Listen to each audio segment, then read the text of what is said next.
नमस्कार. Share market Marathi या YouTube चॅनलवर आपल्या सर्वांचं हार्दिक स्वागत. आजच्या या व्हिडिओमध्ये आपण मंगळवार दिनांक 10 ऑक्टोबर 2023 साठीचं इंडेक्स व स्टॉकचं विश्लेषण करणार आहोत. मात्र आजच्या व्हिडिओला सुरुवात करण्यापूर्वी आपल्या सर्वांना एक नम्र सूचना आहे, ती म्हणजे या व्हिडिओच्या डिस्क्रिप्शनमध्ये आपण शेअर मार्केट मराठीच्या व्हॉट्सअप, टेलिग्राम आणि फेसबुक ग्रुपच्या लिंक दिलेल्या आहेत. तुम्ही ते ग्रुप जॉईन करू शकता. त्याचसोबत आपण तिथे शेअर मार्केट मराठीच्या वेबसाईटची लिंक सुद्धा उपलब्ध करून दिलेली आहे. आपण आपल्या वेबसाईटला अवश्य भेट द्या. या महत्त्वाच्या सूचनेनंतर आता आपण आपल्या मूळ विषयाकडे परत येऊया आणि आज सोमवारी मार्केटमध्ये कशा प्रकारे मूव्हमेंट झाली व उद्या मंगळवारी कशा प्रकारे होऊ शकते याचं विश्लेषण करण्यासाठी डायरेक्टली जाऊया चार्टवर. आणि इथे मी निफ्टीचा 15 मिनिटाचा चार्ट ओपन केलेला आहे. कालच आपण जो व्हिडिओ केलेला होता त्यामध्ये मी तुम्हाला सांगितलेलं होतं की इस्रायलमध्ये जी परिस्थिती आहे त्याचा मार्केटवर नक्की काय परिणाम होईल, अशा अर्थानं मला बऱ्याच शंका आलेल्या होत्या. बऱ्याच जणांनी प्रश्न विचारलेले होते. त्यावेळेला मी तुम्हाला सांगितलेलं होतं की मार्केटमध्ये सध्या मागचे 3 दिवस आपल्याला तेजी बघायला मिळते आणि ही तेजी एका मोठ्या मंदीनंतर बघतोय आपण आणि त्याच्यामध्ये ही निगेटिव्ह न्यूज आहे. आपल्याला काय करायचं आहे, आपल्याला न्यूज काय आहे ह्याच्यावर लक्ष द्यायचं. म्हणजे आपल्याला जे ऐकायला मिळेल सहज ते ऐकायचं, मात्र त्याच्या फार विश्लेषण करायला जायचं नाही, कारण आपण तेवढं विश्लेषण करू शकत नाही. मग आपल्याला कसं कळणार की मार्केटवर त्याचा काय परिणाम होईल? ही न्यूज आली आपल्याला शनिवारी. शनिवारी आपण काहीच करू शकत नाही, रविवारी आपण काहीच करू शकत नाही. आपल्याला उरतं ते म्हणजे सोमवारी, म्हणजे आज मार्केट ओपन कुठे होतंय. आणि त्याच्यावर मी तुम्हाला सांगितलेलं होतं की मार्केटमध्ये जर ही न्यूज निगेटिव्ह असेल आणि त्याचा आपल्यावर परिणाम होणार असेल तर मार्केटमध्ये आपल्याला गॅप डाऊन ओपनिंग बघायला मिळेल. मार्केटमध्ये जर फ्लॅट ओपनिंग बघायला मिळालं तर ते पॉझिटिव्ह असेल. गॅप अप ओपनिंग बघायला मिळालं तर ते पॉझिटिव्ह असेल. गॅप डाऊन ओपनिंग बघायला मिळालं आणि समजा मी हे पण सांगितलेलं होतं की मागच्या 3 दिवसामध्ये आपल्याला काय झालं होतं, मागच्या 3 दिवसामध्ये आपल्याला कधीही लो ब्रेक झालेला नव्हता. आदल्या दिवशीचा लो ब्रेक झालेला नव्हता. त्यामुळे आज जर समजा आदल्या दिवशीचा लो म्हणजे हा जर लो ब्रेक झाला तर आपण ओळखू शकतो की मार्केटमध्ये सेलिंग कंटिन्यू होऊ शकतं आणि अशा वेळेला आपल्याला एक नवीन स्विंग लो सुद्धा बनताना बघायला मिळू शकतो. आता काय झालं बघा, ओपनिंग झालं, इथे ओपन झालं, दुसरं टार्गेट आहे त्याच्या आसपास, खालच्या बाजूचं जे दुसरं टार्गेट आहे त्याच्या आसपास ओपनिंग झालं. त्यानंतर तिसऱ्या टार्गेट पर्यंत आपल्याला इथे निफ्टीमध्ये सेलिंग होताना बघायला मिळाला. तर ही लेवल का महत्वाची आणि इथे सपोर्ट का घेतला गेला? आज दिवसभर जर तुम्ही बघितलं तर ह्या लेवलच्या आसपासच आपल्याला सपोर्ट घेतलेला बघायला मिळतोय. क्लोजिंग चार्टवर जरी खाली आलं असलं तरी प्रत्यक्षात आपल्याला इथे कुठेतरी वर आलेलं बघायला मिळतंय. तर म्हणजे ही लेवल आपल्याला दिवसभर एवढं का त्या लेवलला महत्व होतं, तर त्या गोष्टीचं आपण बघणार आहोत. दोन गोष्टी अर्थानं ते महत्वाचं होतं. एक म्हणजे 19,500 ही राऊंड फिगर आहे आणि त्यामुळे त्या गोष्टीचं महत्व होतं. दुसरं महत्व काय आहे ते मी डेली अनालिसिस करताना तुम्हाला सांगणार आहे. तर इथे तुम्ही काय बघू शकता, सेलिंग झालं. मग तुम्हाला प्रश्न पडेल की जर निगेटिव्हच होतं तर मग पुन्हा हा बाउन्स का आला? ओके, तर जनरली लक्षात ठेवा की अचानक आपल्याला मार्केटमध्ये आधी आपला ट्रेंड वर चाललेला होता. अचानक मार्केटमध्ये एक गॅपडाऊन ओपनिंग बघायला मिळालं, सेलिंग बघायला मिळालं आणि आपलं 3 टार्गेट थिअरीनुसार तिसरं टार्गेट सुद्धा आलं. त्यानंतर एक काय अपेक्षित असतं आपल्याला, एक बाउन्स येणं अपेक्षित असतं. आता हा बाउन्स आला त्यामुळे जनरली काय होतं, इथे बाउन्स आल्यानंतर जर खरोखरच आपल्या इकॉनॉमीवर त्याचा, त्या युद्धाचा किंवा इस्रायल मधल्या परिस्थितीचा जर परिणाम होणार नसता तर इथे काय झालं असतं, इथे बराच वेळ सस्टेन झाल्यानंतर मग हळूहळू वर गेलं असतं.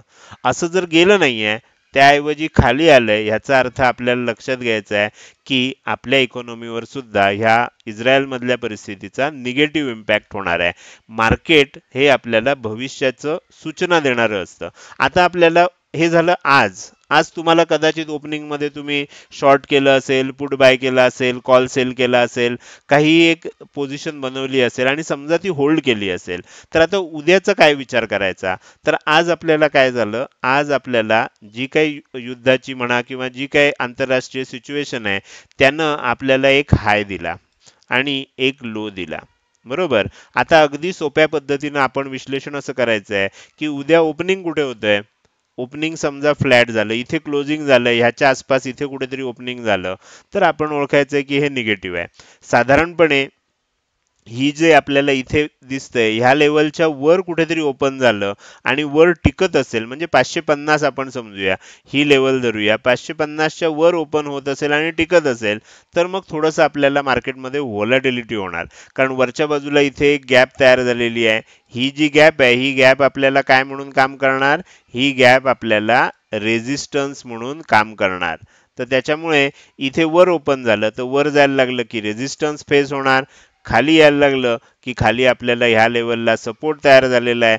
त्यामुळे जर गॅपअप झालं तर सांगतोय, खाली यायला लागलं तर इथे सपोर्ट तयार होईल आणि त्याच्यामुळे आपल्याला इथे व्होलाटाईल होताना बघायला मिळेल. त्यामुळे जर गॅपअप ओपन झालं आणि वर टिकत असेल तर मग लगेच बाय करण्याची गरज नाही, मार्केट व्होलाटाईल होणार आहे. छोट्या छोट्या ह्याच्यासाठी आपण काय करू शकतो? बाय आणि सेल करू शकतो. फ्लॅट ओपन झालं तर ओळखायचं आपल्याला मार्केट निगेटिव्ह आहे.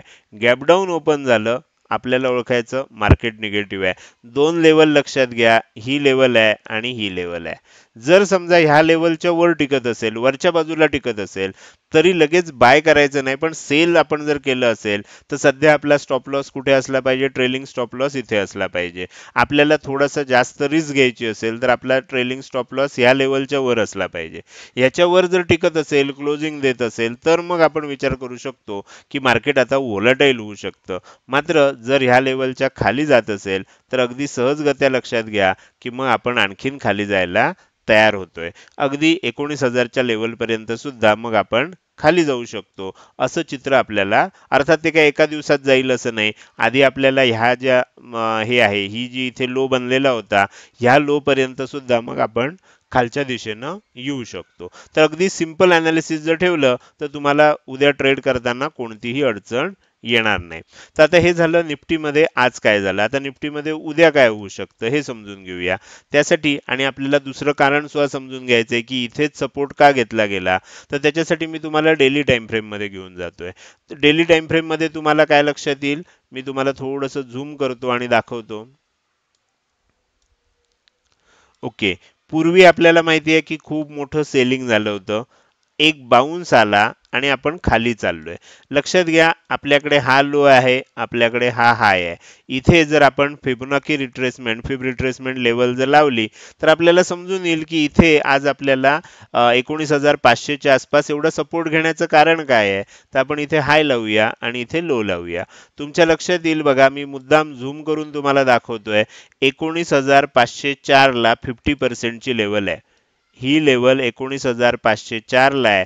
त्यामुळे निफ्टीमध्ये आज दिवसभर आपल्याला असं बघायला मिळालं की 500च्या खाली जायला लागलं की बाउन्स यायचा, 500च्या खाली जायला लागलं की बाउन्स यायचा. याचं कारण ही 50% ची लेवल आहे आणि 50% ची लेवल आपल्याला माहिती आहे की एकदा तरी तिथे सपोर्ट घेतला जातो जर आपण खाली जात असू तर. उद्या जर डायरेक्ट गॅप डाऊन ओपन झालं तर ही लेवल रेझिस्टन्स म्हणून काम करणार आहे. मग ह्या लेवलचं आपल्याला टार्गेट ठेवायला लागेल, मग ह्या लेवलचं ठेवायला लागेल आणि जसं जसं प्राइस ऍक्शन होईल तसं तसं आपण हा लो जो बनलाय त्या लेवलचं सुद्धा मग हळूहळू टार्गेट ठेवू शकतो. म्हणजे उद्या 19,500च्या खाली टिकलं तर ओळखायचं आता हळूहळू सेलिंग होत जाणार आहे. 19,464चा पहिलं टार्गेट असेल, 19,414चं दुसरं टार्गेट असेल आणि 19,333चं तिसरं आणि शेवटचं टार्गेट असेल. हे डेली टाइम फ्रेमवरनं मी तुम्हाला सांगण्याचा प्रयत्न करतोय. तर हे झालं आपल्याला निफ्टीमध्ये डेली टाइम फ्रेममध्ये कसं चित्र आपल्याला दिसतंय. आता उद्यासाठीचे इम्पॉर्टंट लेवल आपण निफ्टीमध्ये ड्रॉ करायला सुरुवात करूया. त्यासाठी मी तुम्हाला 15 मिनिटाच्या टाइम फ्रेममध्ये पुन्हा घेऊन येतोय. आता उद्यासाठी आपल्याला जर हे करायचं असेल तर आपण काय करू शकतो? ही 495 ची एक लेवल आहे आणि आपण जर बघितलं तर ही 480 ची लेवल आहे. तर काय करूया, थोडंसं आपण 480 ची लेवल घेऊया उद्यासाठी, म्हणजे जास्त आपण त्याच्यामध्ये कॉन्फिडंट राहू शकतो. त्यामुळे खालच्या बाजूची लेवल घेताना 480 ची घेऊ, 475 ची लेवल आहे असं समजून आपण मग त्याच्यामध्ये विश्लेषण करायला सुरुवात करूया. वरच्या बाजूची लेवल घ्यायला आपल्याला ही लेवल इथे आहे उपलब्ध. 540 ची लेवल आहे, 550 ची लेवल आहे असं आपण समजणार आहोत. त्यामुळे 540च्या ऐवजी साधारणपणे इथे 550च्या आसपास आपण वरच्या बाजूची लेवल घेऊ. खालच्या बाजूला 475, वरच्या बाजूला 550 अशा दोन लेवल आपण घेतलेले आहेत. समजा 475च्या खाली टिकत असेल तर काय होऊ शकतं आपल्याला? 425चं पहिलं टार्गेट निफ्टीमध्ये बघायला मिळू शकतं. त्यामुळे इथे मी 425चं पहिलं टार्गेट काढतोय. 425 हे टार्गेट असल्यामुळे आपण त्याला फेंड करूया. त्यानंतर 425 नंतर 375च्या आसपास आपल्याला दुसरं टार्गेट घ्यायला लागेल आणि 325च्या आसपास मग आपल्याला फायनल टार्गेट घ्यायला लागेल, जे आपण मगाशी बघितलेलं होतं 333च्या स्वरूपात डेली टाइम फ्रेम मध्ये. म्हणजे आपल्याला परफेक्ट ही 3 टार्गेट थिअरी जी आहे ती बरोबर तिथपर्यंत जाणतीये. तुम्ही जर बघितलं तर मागे गेल्यानंतर आपल्याला इथे लक्षात येईल की साधारणपणे ह्या लेवलच्या आसपासच आपल्याला तिसरं टार्गेट मिळतंय आणि तिथपर्यंत जाण्याची आपल्याला शक्यता निर्माण होतीये. तर हे झालं आपल्याला निफ्टीसाठी खालची 3 टार्गेट कशा पद्धतीनं काढायची. वर जर टिकत असेल तर लगेच काही तेजी होईल असं नाही, पण आपल्याला टार्गेट माहीत असली पाहिजेत. तर त्याच्यासाठी आपण काय करूया, 550च्या वर गेल्यानंतर आपलं पहिलं टार्गेट जे असणार आहे हे 600चं असणार आहे. त्यामुळे मी इथे 600ला पहिलं टार्गेट करतोय. अर्थात तुम्हाला माहिती आहे साधारणपणे 580 590च्या आसपास इथे आपल्याला हाय बनलेला आहे. त्यामुळे त्या आसपासच आपण पहिलं टार्गेट ठेवूया. दुसरं टार्गेट असणार आहे हे आपल्याला 650च्या आसपास ठेवायचं आहे. तुम्ही जर बघितलं तर तुम्हाला इथे लक्षात येईल की साधारणपणे ही गॅप जी आहे ही 600 ते 650च्या दरम्यान आहे. त्यामुळे जास्तीत जास्त आपल्याला दुसरं टार्गेट तिथे ठेवावं लागेल आणि तिथपर्यंतचीच अपेक्षा आपण ठेवू शकतो. पण 3 टार्गेट थिअरी आहे, त्याच्यामुळे आपण काय करूया, 700 पर्यंत खूपच काही चमत्कार झाला आणि मार्केटमध्ये पुन्हा तेजी कंटिन्यू व्हायला लागली तर 700 पर्यंत सुद्धा मग आपण निफ्टीमध्ये जाताना बघू शकतो. तर हे झालं आपल्याला निफ्टीचं अनालिसिस. आता आपण जाऊया आणि उद्या मंगळवार असल्यामुळे फिन निफ्टीची एक्सपायरी आहे. त्यामुळे फिन निफ्टीसाठी मी उद्या इथे कशा प्रकारे इम्पॉर्टंट लेवल काढलेले आहेत त्या तुम्हाला दाखवतोय आणि ह्याच्यामध्ये सुद्धा आपल्याला लक्षात घ्यायचं आहे की आपल्याला हा हाय बनलाय, त्यानंतर इथे एक स्विंग हाय बनलाय, इथे एक स्विंग हाय बनलाय. आपण काय करू शकतो, उद्या जर गॅपडाऊन ओपन झालं किंवा फ्लॅट ओपन झालं तर आपलं आजची जर आपल्याला सेलिंगची पोझिशन आपण कंटिन्यू केली असेल उद्या, तर आपण काय करू शकतो, जर फ्लॅट किंवा गॅपडाऊन ओपन होत असेल तर आपला स्टॉप लॉस ह्या आसपास किंवा थोडासा आपल्याला सेफ ठेवायचा असेल तर ह्या, कारण व्होलॅटिलिटी झाली तर काय होऊ शकतं, हा स्टॉप लॉस जवळ आहे, पटकन उडू शकतो आणि मग सेलिंग होऊ शकतं. मग अशा वेळेला थोडंसं सेलिंग करत असताना थोडंसं आपल्याला धीट बनावं लागतं. थोडासा मोठा स्टॉप लॉस सुद्धा आपण ठेवू शकतो. तर 675च्या आसपास आपण मग स्टॉप लॉस ठेवू शकतो. तर त्या पद्धतीनं ठेवल्यानंतर जर समजा इथून खाली जायला लागलं, नवीनच मला उद्या पोझिशन बनवायची असेल तर मी काय करेन, मी ही लेवल जी आहे ही ब्रेक होण्याचा, खालची इम्पॉर्टंट लेवल जी आहे ही लेवल कोणती आहे, ही लेवल आपल्याला इथे दिसते, ही आहे 19,569 ची. त्यामुळे आपण ती लेवल आहे 19,575 ची समजणार. 19,575च्या खाली जायला लागलं की मग मी नवीन पोझिशन उद्या जर मला नवीन बनवायची असेल तर मी बनवू शकतो. आणि मग काय होऊ शकतं, आपल्याला 19,525, 19,475 आणि 19,425 अशी 3 टार्गेट आपल्याला बघायला मिळू शकतील. समजा फ्लॅट ओपन होऊन वरच्या दिशेला जात आहे आणि ही जी लेवल आहे वरच्या बाजूची 19,617 ची, आपण 625 ची असं समजणार. इथून वर जात असेल तर आपल्याला काय होईल, मार्केटमध्ये काही लगेच मोठी तेजी होणार नाही, पण व्होलाटाईल होऊ शकतं हे समजेल आणि मग आपल्याला इथे जो स्टॉप लॉस आहे तो आपण थोडासा ऍडजस्ट करू शकतो. वर जात असेल 675, 725, 775 अशी 3 टार्गेट आपण वरच्या दिशेनं सुद्धा घेतलेली आहेत. तर हे झालं फिन निफ्टीचं अनालिसिस. उद्या फिन निफ्टीमध्ये एक्सपायरी आहे आणि तुम्ही इथे बघू शकता की आदल्या दिवशीचा जो लो आहे, म्हणजे आदल्या दिवशीचा लो म्हणजे आजचा लो आणि आपल्याला एक स्विंग लो आहे, ह्या दोघांच्या आसपास आपल्याला काय दिसतंय, आपल्याला सपोर्ट दिसतोय. जर समजा उद्या फिन निफ्टीनं सकाळच्या सत्रामध्ये इथे थोडा वेळ साईडवेज होऊन जर 525 ची लेवल खालच्या दिशेनं ब्रेकडाऊन केली तर आपल्याला काय होऊ शकतं, मग मोठं सेलिंग सुद्धा फिन निफ्टीमध्ये बघायला मिळू शकतं. तर हे झालं फिन निफ्टीचं अनालिसिस. आता आपण उरलेले जे 2 इंडेक्स आहेत म्हणजे बँक निफ्टी आणि निफ्टी मिड कॅप सिलेक्ट, याचं मी तुम्हाला उद्यासाठीचे महत्त्वाच्या लेवल्स कोणत्या आहेत आणि टार्गेट्स कोणती आहेत ते दाखवण्यासाठी चार्ट ओपन करतोय. पहिल्यांदा मी बँक निफ्टीचा चार्ट ओपन करतोय. बँक निफ्टीमध्ये तुम्हाला जर पाहिजे असेल तर याचा स्क्रीनशॉट तुम्ही काढून घेऊ शकता. तर इथे मी तुम्हाला दाखवलेलं आहे बँक निफ्टीचा आपल्याला कोणत्या लेवल इम्पॉर्टंट आहेत आणि टार्गेट कोणत्या लेवलला आपण ठेवू शकतो. त्यानंतर आता आपण पुढे जाऊया. सॉरी, हा निफ्टीचा चार्ट होता. मी तुम्हाला बँक निफ्टीचा दाखवतो. बोलण्याच्या ह्याच्यात मी बँक निफ्टीचा समजून निफ्टीचाच ओपन केलाय. हा झाला बँक निफ्टीचा चार्ट. बँक निफ्टीच्या चार्टचं तुम्ही स्क्रीनशॉट घेऊ शकता. आता आपण काय करूया, आता आपण फिन निफ्टीचा चार्ट ओपन करूया आणि त्याचा स्क्रीनशॉट घेऊया. त्यासाठी निफ्टी मिड कॅप सिलेक्ट हा इंडेक्स मी ओपन करतोय. ओके, निफ्टी मिड कॅप सिलेक्टचा आपल्याला स्क्रीनशॉट घ्यायचा आहे, तर त्याच्यासाठी मी तुम्हाला इथे दाखवायचा प्रयत्न करतोय. ओके, याचा तुम्ही स्क्रीनशॉट घेऊ शकता. अशा पद्धतीने आपण काय केलं, Nifty, bank Nifty, fin Nifty आणि निफ्टी मिड कॅप सिलेक्ट हे चारही इंडेक्स कव्हर केलेले आहेत. हे झालं इंडेक्सचं विश्लेषण. आता आपण पुढे जाऊया आणि स्टॉकचं विश्लेषण करायला सुरुवात करूया. त्यासाठी मी तुम्हाला पुन्हा एकदा चार्टवर घेऊन जातोय आणि टाइम फ्रेम जी आहे ही डेली टाइम फ्रेम मध्ये कन्वर्ट करतोय. आता आपल्याला स्टॉकचं विश्लेषण करायचं आहे. मी तुमच्यासाठी काही 4 स्टॉक काढलेले आहेत, तर ते कोणते आहेत ते मी आता तुम्हाला दाखवायला सुरुवात करतो. पहिला स्टॉक जो आहे हा वोल्टासचा स्टॉक आहे. वोल्टास या स्टॉक मध्ये आपल्याला काय दिसतंय बघा, तर वोल्टास या स्टॉक मध्ये आपल्याला एक एम पॅटर्न तयार झालेला बघायला मिळतोय. तुम्ही जर इथे बघितलं तर एक मोठी तेजी झाली, सेलिंग झालं, पुन्हा एक तेजी झाली आणि पुन्हा आपल्याला इथे सेलिंग होते. एम पॅटर्न आहे आणि एम पॅटर्नचा ब्रेकडाऊन आपल्याला जर झाला 850च्या खाली, 848च्या खाली आपल्याला जर हा टिकत असेल तर काय होऊ शकतं, येणाऱ्या काळामध्ये आपल्याला 831 रुपयाचं किंवा 805 रुपयाचं अशी 2 टार्गेट आपल्याला येणाऱ्या काळामध्ये वोल्टासमध्ये बघायला मिळू शकतात. हा झाला पहिला स्टॉक. दुसरा स्टॉक जो आहे तो आहे आदित्य बिर्ला कॅपिटल. आदित्य बिर्ला कॅपिटल मध्ये मागचे बरेच दिवस आपण काय बघतोय, व्हॉलॅटिलिटी बघतोय.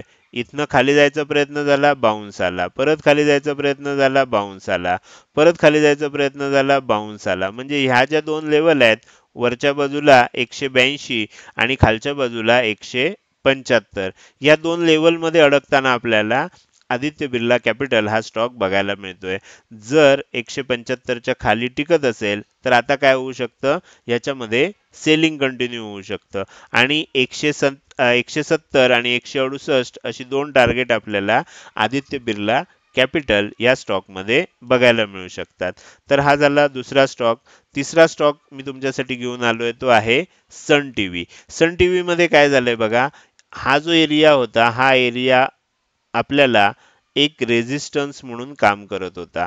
कोणता एरिया आहे, खालच्या बाजूला बघितलं तर 612 ची लेवल आहे, वरच्या बाजूला बघितलं तर 628 ची लेवल आहे. तुम्ही बघितलं तिथे गेलं, बराच प्रयत्न झाला आणि शेवटी सेलिंग आलं. इथे काय झालं होतं, अल्टिमेटली इथे आलो आपण लेवल टेस्ट करायला, खाली आलो आणि ब्रेकआउट दिला होता. हा जो ब्रेकआउट दिला होता हा ब्रेकआउट आपल्याला सस्टेन झाला नाही आणि त्याच्यानंतर आपण पुन्हा खाली येतोय. ब्रेकआउट फेल्युअरचा अतिशय चांगला ट्रेड आपल्याला सन टीव्ही नेटवर्क्स या स्टॉक मध्ये बघायला मिळू शकतो. साधारणपणे 607 रुपये आणि 611 रुपये 50 पैसे असा आपल्याला एक सपोर्ट आहे. 607च्या खाली जेव्हा हा स्टॉक निघेल आणि एक 10-15 मिनिटं ह्याच्या खाली टिकेल, त्यावेळेला आपल्याला 586 रुपये आणि 568 रुपयाची टार्गेट येणाऱ्या काळामध्ये बघायला मिळू शकतात.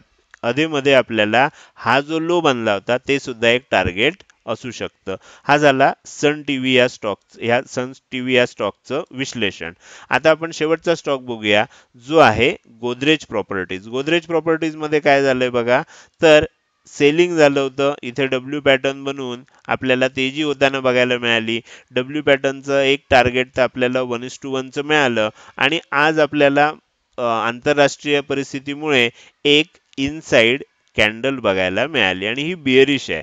जर समजा ह्याचा लो ब्रेक झाला, आजचा जर लो ब्रेक झाला तर काय होऊ शकतं, आपल्याला 1600 रुपयापर्यंत सेलिंग बघायला मिळू शकतं. पहिलं टार्गेट असणार आहे 1616, दुसरं टार्गेट असणार आहे 1600 आणि तिसरं टार्गेट असणार आहे 1585चं. अशी 3 टार्गेट आपल्याला खाली येत असताना गोदरेज प्रॉपर्टीज ह्या स्टॉक मध्ये बघायला मिळू शकतात. हे झालं 4 इंडेक्स आणि 4 स्टॉकचं विश्लेषण. हे विश्लेषण तुम्हाला कसं वाटलं?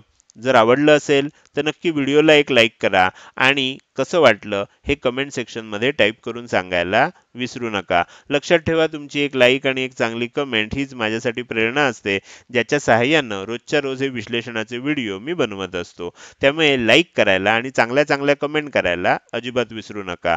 त्याचसोबत हा व्हिडिओ तुम्ही अजूनपर्यंत बघताय आणि अजूनही जर तुम्ही शेअर मार्केट मराठी या आपल्या यूट्यूब चॅनलला सबस्क्राईब केलं नसेल, तर कृपया सबस्क्राईब करा आणि शेजारी असणाऱ्या बेल आयकॉनला क्लिक करून ऑल असं नोटिफिकेशन निवडा. म्हणजे इथून पुढे रोजच्या रोज येणारे हे विश्लेषणाचे व्हिडिओ तुम्हाला विनाविलंब बघता येतील. आजच्या व्हिडिओमध्ये मी इथेच आपली रजा घेतोय. धन्यवाद.